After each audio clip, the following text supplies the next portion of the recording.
విజయవాడలో ముంపుకు కారణం ప్రభుత్వ నిర్లక్ష్య ధోరణే కారణమని మాజీ మంత్రి కాకాని గోవర్ధన్ రెడ్డి అన్నారు. ఆయన నెల్లూరులో మీడియాతో మాట్లాడారు. ఈ సందర్భంగా ఆయన మాట్లాడుతూ ప్రభుత్వ వైఫల్యం కొట్టొచ్చినట్టు కనబడుతుందని, ఒకరోజు ముందే ఫ్లడ్ వస్తుందని తెలిసినా ఎందుకు బాధితులను అక్కడి నుంచి ఖాళీ చేయించలేదని ఆయన ప్రశ్నించారు. సిసోడియా ఒక స్టేట్మెంట్, ప్రభుత్వం మరో స్టేట్మెంట్ ఉందని, ఇది కరెక్ట్ కాదన్నారు. ఎందువల్ల ఈరోజు పాపం ప్రజలని ముందుగా తరలించలేకపోయారు. మీకు తరలించడం చేతగా లేదు. మీ రెవెన్యూ సెక్రటరీ చెప్పాడు 2 లక్షల మందిని ఎక్కడ తరలిస్తామని. కనీసం అప్రమత్తం చేశారా? పాప ముసలివాళ్ళు, చిన్నపిల్లలు, బాలింతలు, గర్భవతులు, ఆరోగ్యం బాగలేనటువంటి పాపం, వైద్యం కోసం ఉండాల్సినటువంటి పాపం రోగులు, వీళ్ళందరినీ మీరు వదిలిపెట్టి గాలికి వదిలేసి ఈరోజు పాపం వాళ్ళ ఆకలి చావులు, కనీసం భోజనం లేక ఆకలి చావులతో ఈరోజు చల్లాడినటువంటి పరిస్థితి. విషయం ఏంటంటే చంద్రబాబు నాయుడు పాపం ఆ ప్రాంత ప్రజలని పునరావాస కేంద్రానికి తరలించలేకపోయాడు. కానీ చంద్రబాబు మాత్రం తన అక్రమ కట్టడం నుంచి పునరావాస కేంద్రానికి తరలి వెళ్ళిపోయాడు కలెక్టర్ ఆఫీస్కి. మొట్టమొదటిసారిగా ఒక రాష్ట్ర ముఖ్యమంత్రి పాపం ప్రజలను నీళ్లలో ముంచి వాళ్ళని వరద పాలు చేసి వాళ్ళ బ్రతుకులన్నీ బుగ్గిపాలు చేసి పాపం ఆయన మాత్రం ఆయన ఉన్నటువంటి అక్రమ కట్టడం దగ్గర నుంచి కలెక్టరేట్ దగ్గరికి వెళ్ళి ఒక పునరావాస కేంద్రంలో ఒక బస్సులో తలదాచుకున్నాడు. బాగానే ఉంది. దానికి కలరింగ్ ఏమని ఇచ్చాడు? నేను వరద తగ్గి సాధారణ జీవనం వచ్చినంత వరకు ఏడించిపోన్నాడు. ఎక్కడ పోతావు నువ్వు పోవడానికి నీ ఇల్లు మునిగిపోయింది, నీళ్లు లేదు నీకు ఉండడానికి. మళ్ళీ దానికి కలరింగ్ ఏంటంటే అయ్యా నా ఇల్లు మునిగిపోయింది కాబట్టి నేను పునరావాస కేంద్రానికి వచ్చానని చెప్పుకోలేక దానికి ఏదో గొప్పగా నేను నా ఇంటికే పోను ఇక్కడే ఉంటానంటే ఆడుండక ఏడుంటాం, ఎక్కడికి పోతావు, ఏం చేయగలవు? నీ ఇల్లు మునిగిపోయింది. ఈరోజు ఒక్క విషయం గుర్తుంచుకోవాలి. చంద్రబాబు కానీ వీళ్ళందరూ పాల్గొన ఉన్నటువంటి తెలంగాణలో హైడ్రా ఈరోజు ఒక్కొక్కటి కూర్చుంటే ఆహా బ్రహ్మాండంగా నిష్పక్షపాతంగా చేస్తున్నారని చెప్పారు. హైడ్రా కన్నా ముందు ఆంధ్ర రాష్ట్రంలో జగన్మోహన్ రెడ్డి గారు ప్రారంభించాడు. జగన్మోహన్ రెడ్డి గారు ఏం చెప్పాడు? ఈరోజు ఏదైతే అక్రమ కట్టడాలు ఉన్నాయో వాటిని తొలగిస్తాం, దానిలో భాగంగా ప్రభుత్వ సొమ్ముతో నియమించినటువంటి ప్రజావేదికని ప్రధానంగా ముందు ప్రారంభించి, ఎందుకంటే ప్రభుత్వం నుంచే ప్రారంభం కావాలి కాబట్టి ప్రభుత్వం నుంచే వీటికి శ్రీకారం చుడతామన్నారు. పొరుగున రేవంత్ రెడ్డి హైడ్రాకి సంబంధించి ఈరోజు ఎన్కన్వెన్షన్ కొట్టినా ఇంకొకటి కొట్టినా బ్రహ్మాండంగా ఈరోజు ఆ మీడియా చూపిస్తుంది. అదే మీడియా, ఏ మీడియా అయితే ఈరోజు హైడ్రాని ప్రశంసిస్తుందో, బఫర్ జోన్లో కానీ ఎఫ్టీఎల్లో కానీ ఎక్కడ కట్టడాలు ఉండకూడదన్నాయో, ఇక్కడికి వచ్చేటప్పటికి ప్రజావేదిక కూల్చగానే చంద్రబాబు నాయుడు ఇల్లు ఎక్కడ కూల్చేస్తారని చెప్పి మీరందరూ కూడా కక్ష సాధింపులకు పాల్పడుతున్నారు. ఇది విధ్వంసమైనటువంటి పాలన అని చెప్పి అంటే ద్వంద్వ పరిణామాలు. ఈరోజు మనం తీసుకున్నటువంటి నిర్ణయమే, ముఖ్యమంత్రి గారు తీసుకున్నటువంటి నిర్ణయమే, ముఖ్యమంత్రిగా జగన్మోహన్ రెడ్డి గారు తీసుకున్నటువంటి నిర్ణయమే ఎఫ్టీఎల్లో కానీ వీటిల్లో కానీ ఉండకూడదనేటువంటి నిర్ణయం తీసుకున్నాడు. దానికి సంబంధించి ఈరోజు అడుగుతున్నాం ప్రతిపక్ష బాధ్యత. దానికి సంబంధించి ముఖ్యమంత్రి ఉప ముఖ్యమంత్రి ఏం చెప్తున్నారు? మీరు కూర్చొని మాట్లాడడం కాదు, మీరు రండి తెలుస్తుంది అంటున్నారు. మేము చేయడానికి మీకెందుకు అవకాశం ఇచ్చారు ప్రజలు? మాకు ప్రజలు అవకాశం ఇచ్చినప్పుడు మేము సమర్థవంతంగా చేసాం. మీలాగా ఈ విధంగా గలీజు పనులు చేయలేదు, ఈ విధంగా జనాల ప్రాణాలు పోగొట్టలేదు. మేము ఉన్నప్పుడు బాధ్యతాయుతంగా వ్యవహరించాం. కరోనా కష్టకాలంలో ప్రజలకు అండగా నిలిచాం. మీలాగా ప్రజల ప్రాణాలను పణంగా పెట్టేటువంటి పరిపాలన అందించలేదు. కాబట్టి అతను అడిగితే మీరు రాని చేతులు అంటే మేము చేయడానికి మీరెందుకు, మీరు చెప్పండి. మా చేత కాలేదు, మేము చేతులు ముడుచుకొని కూర్చున్నాం, మీరే వచ్చి చేయండి. ఇప్పుడు జగన్మోహన్ రెడ్డి గారు ₹1 కోటి డబ్బులు ఇచ్చాడు. ఎమ్మెల్యే ఎంపీలు ఎమ్మెల్సీలు వాళ్ళు నెల జీతాన్ని ఇచ్చారు. ఉధృతంగా వైఎస్ఆర్ కాంగ్రెస్ పార్టీ శ్రేణులు ప్రజల్లోకి వెళ్ళే.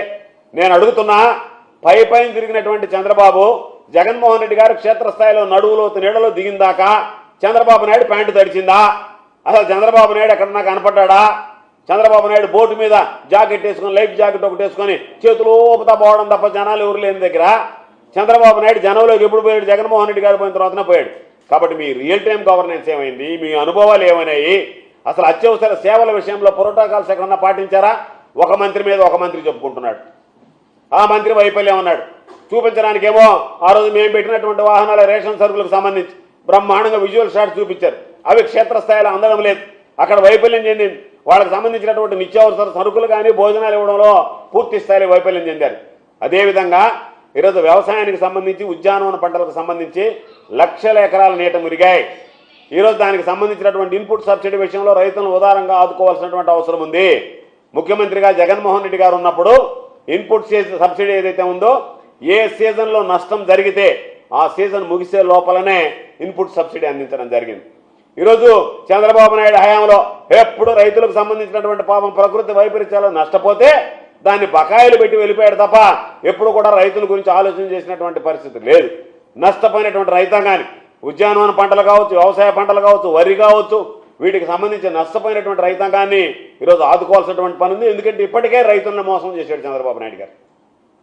ఏ విధంగా అంటే ఈరోజు అన్నదాత సుఖీ భవ అన్నాడు, రైతు భరోసాకి పేరు మార్చాడు. పేరు మార్చడం తప్ప పథకం అమలు కాలేదు. అదే జగన్మోహన్ రెడ్డి గారు ముఖ్యమంత్రిగా ఉంటే ఖరీఫ్ సీజన్ ప్రారంభంలోనే 7,500 రూపాయలు ప్రతి రైతు చేతిలో పెట్టిండేవాడు.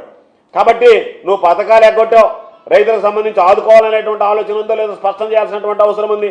దానితో పాటు మత్స్యకారుల బోట్లు కొట్టుకుపోయాయి, మత్స్యకారులు ఇబ్బంది పడుతున్నారు, అక్వా రైతులు ఇబ్బంది పడుతున్నారు. అక్వా పంట నష్టమైన వాళ్ళందరినీ ఏ విధంగా ఆదుకుంటారు? పాడి పరిశ్రమకు సంబంధించి పాడి మీద ఆధారపడేటువంటి పాపం కుటుంబాలు ఈరోజు పశు నష్టం జరిగింది, వాళ్ళ పాడి పశువులు దెబ్బతిన్నాయి. దానివల్ల ఈరోజు ఇబ్బందికరమైనటువంటి పరిస్థితులు ఏర్పడ్డాయి.